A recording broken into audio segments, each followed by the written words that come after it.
চলেন আমরা একটা এতটুকু বুঝি যে কমপক্ষে নিজের দিকে একবার নজর দেই।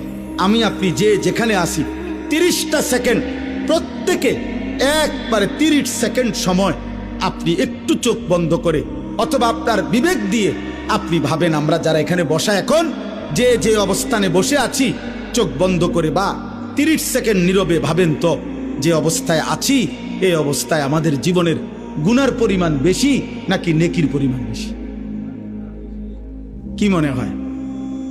তাইলে এখান থেকে যদি হাসরের ময়দান হয়, মালিকের সামনে দাঁড়াইয়া কেমনে হিসাব দিব? কেমনে হিসাব দিব? আপনি কি মরবেন না?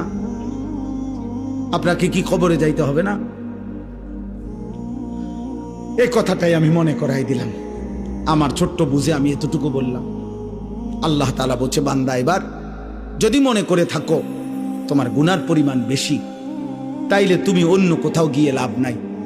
আমি আল্লাহ তোমাকে আশ্বস্ত করতে চাই, গুনাহ যদি তোমার আসমান পরিমাণ হয়, গুনাহ যদি তোমার সমুদ্রের ফেনা পরিমাণ হয়, গুনাহ যদি তোমার হিমালয় পর্বত ছুঁয়ে যায়, গুনাহ যদি তোমার এই জমিনের বালুকণা পরিমাণও হয়, তুমি অন্যদিকে যাইও না।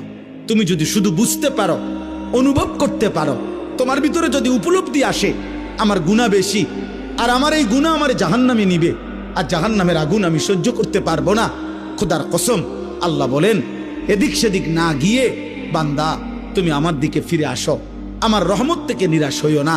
আমি ওয়াদা করলাম, আমি আল্লাহ এক সাগর নয়, আমি হাজার সাগর, এক পৃথিবী নয়, আমি আসমান ছোঁয়া গুনাহ একবারে একসাথে মাফ করে দেব। তুমি আমার কাছে আসো। এই কথাইটাই এখানে 24 নম্বর পারা 39 নম্বর সূরা, সূরায়ে জুমার, এই সূরার 53 নম্বর আয়াত। আমি আপনাদের কাছে 3টা আয়াত পড়ছি, 53, 54, 55, এই 3টা আয়াতের তর্জমা বলেই আমার কথা আমি শেষ করলাম। আল্লাহ তাআলা বলেন, কুল, হে নবী আপনি বলেন, ইয়া ইবাদিয়াল্লাযীনা আসরাফু আলা আনফুসিহিম, হে আমার বান্দারা, তোমরা যারা নিজের উপরে গুনাহ করতে করতে সীমা অতিক্রম করে ফেলেছ, গুনার পাহাড় উঠায় ফেলছ, তোমরা নিজের উপরে যারা জুলুম করে ফেলেছ, তোমরা যারা জীবনটাকে শেষ তসতস করে ফেলছ।